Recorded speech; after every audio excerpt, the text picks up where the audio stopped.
दोस्तों, इस देश में अब तक आपने सिर्फ पेपर लीक की खबरें सुनी होगी, एयरपोर्ट की छतें लीक होने की खबरें सुनी होगी, लेकिन आज जो मामला सामने निकल कर आ रहा है वो इस देश की नेशनल सिक्योरिटी से जुड़ा हुआ है। देश के सबसे बड़े nuclear power plant Kudankulam nuclear power plant का डेटा लीक हो गया है।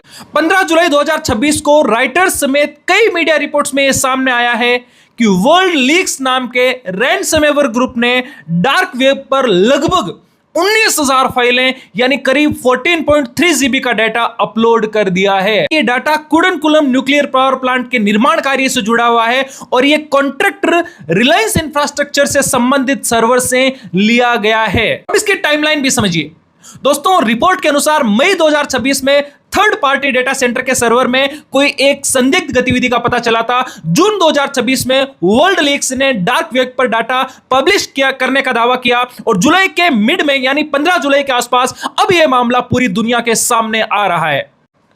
मतलब अगर यह टाइमलाइन सही है तो फिर एक बहुत बड़ा सवाल उठता है कि इस देश में यह जानकारी इतनी देरी से क्यों मिल रही है। सरकार से सीधा सवाल बनता है कि अगर इस देश के सबसे बड़े संवेदनशील प्रोजेक्ट का डाटा अगर किसी थर्ड पार्टी सर्वर पर रखा गया था तो उसकी साइबर सुरक्षा की जिम्मेदारी किसकी थी?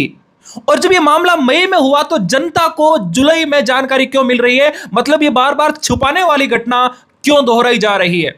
पेपर लीक से लेकर के डेटा लीक तक बार बार इस देश के डिजिटल सिक्योरिटी सिस्टम पर यह सवाल उठ रहे हैं कि अगर क्रिटिकल इंफ्रास्ट्रक्चर से जुड़े हुए दस्तावेज डार्क वेब तक पहुंच सकते हैं तो क्या हमारी साइबर सिक्योरिटी इतनी मजबूत है जितना दावा किया जा रहा है? जहां हम यह दावा करते हैं कि हमारी डिजिटल सिक्योरिटी, एक डिजिटल इंडिया, आत्मनिर्भर भारत की तरफ हम जा रहे हैं, वहीं हमारी सिक्योरिटी, डिजिटल सिक्योरिटी कितनी सेफ है आप अंदाजा लगा सकते हैं।